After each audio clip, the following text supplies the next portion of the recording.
ಸಂಜೆ ಮೃದುವಾದ ಬೆಳಕಿನಲ್ಲಿ ಅಜ್ಜಿ ತನ್ನ ಮೊಮ್ಮಗನಿಗೆ ಹಳೆಯ ಕಥೆಯೊಂದನ್ನು ಬಿಚ್ಚಿಡುತ್ತಾರೆ.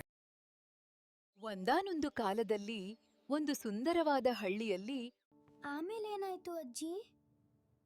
ವೈಭವದ ಕೊಟ್ಟಿ ಪಟ್ಟಣದಲ್ಲಿ ಜನರ ಗುಸುಗುಸು ಮಾತುಗಳು ಅರಮನೆಯ ಶಾಂತಿಯನ್ನು ಕೆಡಿಸಿವೆ.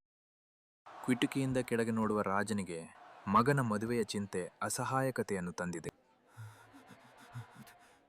ಭವ್ಯ ಸಿಂಹಾಸನದ ಮೇಲೆ ರಾಜನ ಮೌನ. ಅರಮನೆಯ ಗೋಡೆಗಳು ಅವನ ಆತಂಕವನ್ನು ಪ್ರತಿಧ್ವನಿಸುತ್ತಿವೆ. ದೀಪಗಳು ಮಂದವಾಗುತ್ತಿದ್ದಂತೆ ಅಜ್ಜಿಯ ಕಥೆಯು ಈಗ ಒಂದು ಗಂಭೀರವಾದ ತಿರುವನ್ನು ಪಡೆದುಕೊಳ್ಳುತ್ತದೆ. ಅರಮನೆಯ ಅಣಕದ ನಗು ಕೀರ್ತಿಯಲ್ಲಿ ಸೇಡಿನ ಕಿಚ್ಚು ಹಚ್ಚಿತು.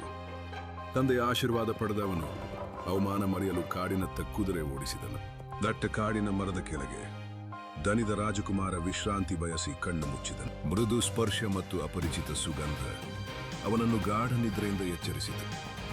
ಮರಗಳ ನೆರಳಿನಲ್ಲಿ ಆ ನಿಗೂಢ ಆಕೃತಿ ಕಂಡಿತು. ಕುತೂಹಲ ಅವನನ್ನು ಸೆಳೆಯಿತು.